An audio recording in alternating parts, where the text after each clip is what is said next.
Hello and welcome to the Culinary Kitchen. My name is Jason Champagne. I'm chef owner of Native Chef LLC, and I'm so happy that you took time today to join me in my kitchen. I'd like to thank the Muskogee Nation of Oklahoma for this opportunity to present to you guys and to your community.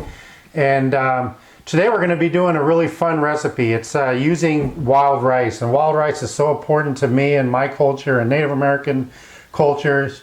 And it's a great staple to use, but a lot of people don't use it in cold dishes, what I've noticed. So this is a really easy and fun dish that you can do in a cold dish. Use wild rice in a cold dish.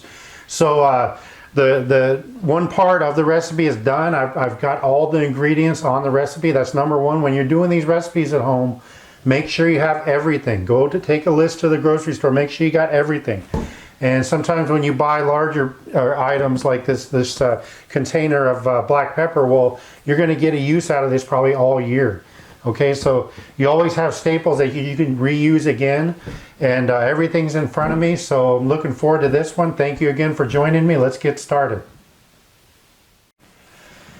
Okay, so anytime you look at a recipe, you kind of have to realize what you have to get done first. And this has wild rice in it, and so basically the wild rice needs to cook and then cool. So I've kind of gotten a head start a little bit so I can spend more time on showing you how to cool this.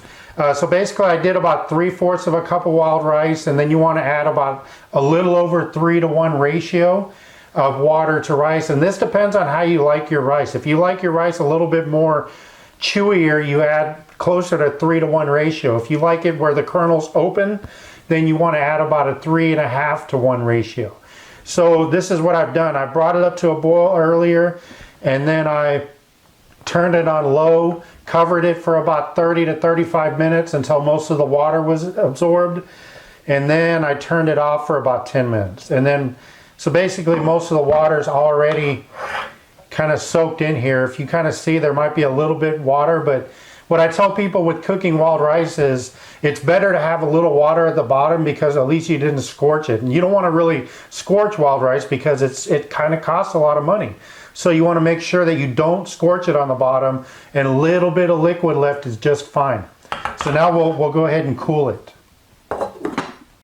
Okay, all I did was I just removed my butane burner, and I put the wild rice on a plate here, a board here, so I'm not going to burn my table. And then what I want to do is I just want to go ahead and simply dump the wild rice out, even with the liquid, it's okay. And I want to spread it out as evenly as I can, because if you just put this pot in the fridge, what's going to happen is the rice at the bottom of the pot will stay warm and overcook and become mush. So the thinner layer you can get this, the better it is that it's going to absorb. And then as it sits to room temperature, that's what we want to do. We want to let this sit and come to room temperature. It's actually going to soak up a lot of this liquid as well. And then if you're going to store this overnight, I would let it come to room temperature first, and then you can cover it and then put it in the fridge. You don't want to put this in the fridge too early, because it'll actually bring other foods in your refrigerator up higher temperature than they need to be. So we'll just let this come to room temperature. Okay, we want to make a mixture to put our diced apple in, because apples are going to oxidize after we dice them. So what we want to do is we want to put 1 cup of apple juice into this bowl here, and then we'll add 2 tablespoons of apple cider vinegar. And then we're going to cut up our apple and put it inside of this. Make sure you stir this around. Next up, we want to small dice our apple. So a lot of people don't have an apple core, so that's fine. I'm not going to use one. All I want to do is I just want to get it where it's not going to rock on me. And I'm going to cut down about 1/4 of an inch strips down until I can almost see where the seeds are. And then I'm going to spin it around and hold it firmly. And I'm going to keep slicing down. And then what I want to do is I want to go ahead and stack these into similar stacks to where I cut them. And I just want to cross cut this way. Every time I push down, I hold it down with my finger so it stays in the same pile. Much easier to dice this way. And then I'll just cross cut it this way into fine dice, small small dice.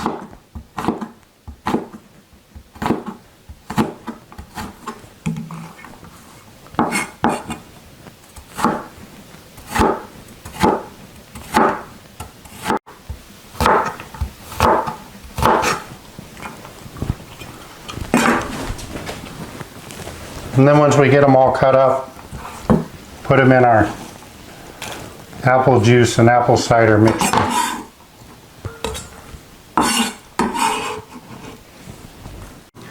Okay, next up we want to cook off our turkey bacon. And if you've never had turkey bacon, it's actually really good, especially if you cook it correctly. And I think people don't cook it long enough where it doesn't get really crispy. So we'll go ahead and cook off our turkey bacon.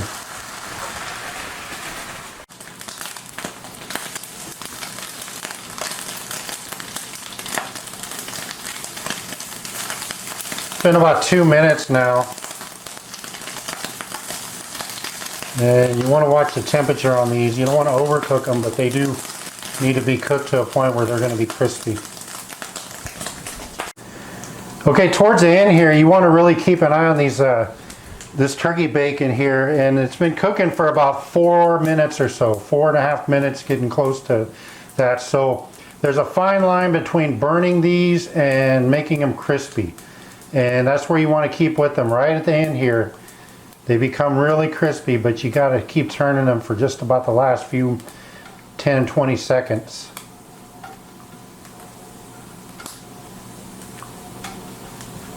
And they're about ready. They're kind of a little bit charred right here on a few parts. And so now what I want to do is I just want to, they're very lean, but I still want to remove them to a dish with a paper towel just to capture some of, if there's any fat at all, some of it. And we'll just let these rest and cool down so that we can handle them, so we can slice them. And then while the turkey bacon is cooling down, we want to finely mince some red onion. And it's important to really finely mince this. And I'm not going to need all this onion, so I'm only going to need probably about up to about right here.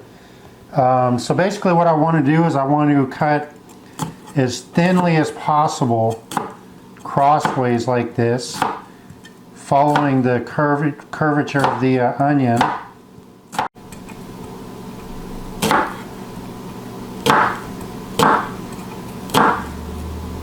So you really want to take the time to cut these as small as possible.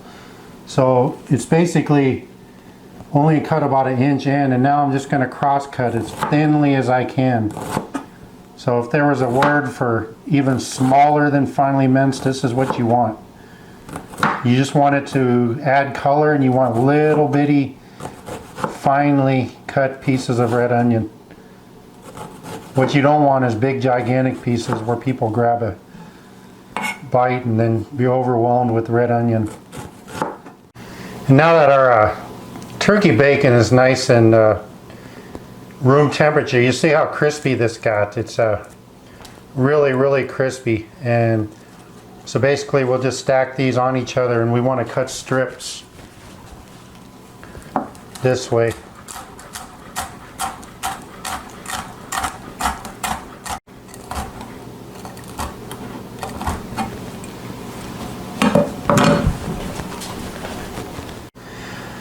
Okay, our walled rice is nice and cooled down. I just let it come to room temperature.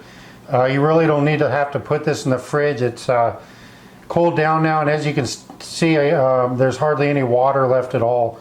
So there was a little bit of water when we dumped it out, but there's hardly any left. It soaked it up. So I'm just going to put this into a large bowl, and then we'll throw our salad together. Okay, so what I've done here is I've drained the apple really well. I got it in a colander, and then I'm using the same bowl to capture any excess moisture. So let those drain really well. And as you can see, they haven't oxidized on us, so they're still nice and bright colored. So we want to take our apple and then add that to the bowl. Add our finely diced onion, blueberries, and most of our turkey bacon. I do want to save a little bit for the garnish on top.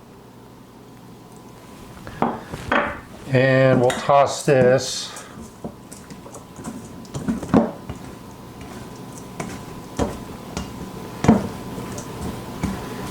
And then I want to add about 3 tablespoons of maple syrup.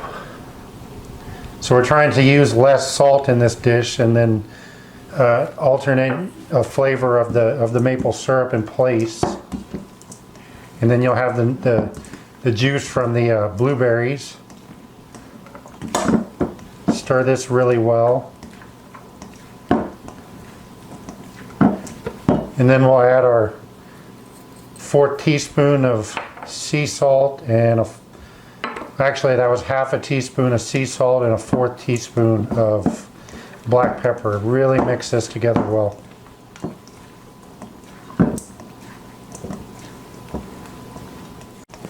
And then plating. Really mix well right before you're going to plate. We'll put the wild rice salad down. Make sure you get some of those blueberries on top.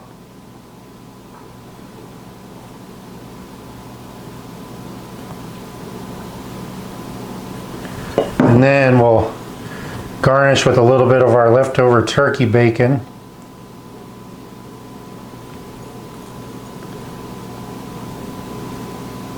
You always want to highlight one of the more unique items in your dish. You don't want it buried, all of it in there. You want some on top to display.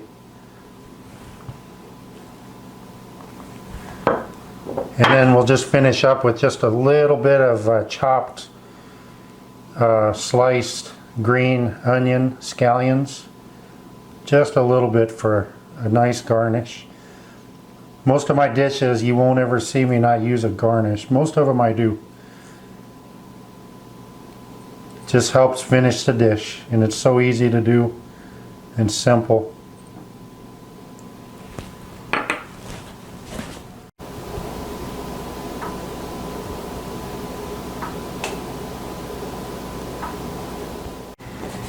Yeah, if you love wild rice like I do, you're gonna love this salad because the apples actually still have a little tanginess from sitting in the apple cider vinegar mixture, but not too much, just a little hint, so that tangy bit of tanginess, that sourness, is nicely balanced out with the maple syrup. And one of my favorite salads to do, the turkey bacon adds a nice touch to the dish, and I hope you try this one at home. And I enjoyed doing this recipe. I enjoy doing every one of these videos. I'm just so happy that you took the time to watch today. I hope you got to learn something and I was able to help you today. Thank you so much for watching. Try to be creative in the kitchen. Try to get the kids involved in the kitchen. Look at it as, you know, you're in control of what's going into your body.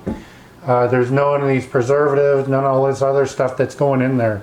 Simple food, simple ingredients, and I hope that these videos are helping you just add a little bit of technique when you're plating to make it look just really, really nice. That's all I want. Thank you again for watching. Thank you to the Muskogee Nation of Oklahoma, and I look forward to seeing you at the next video. Have a good day and take care of yourself. Miigwech.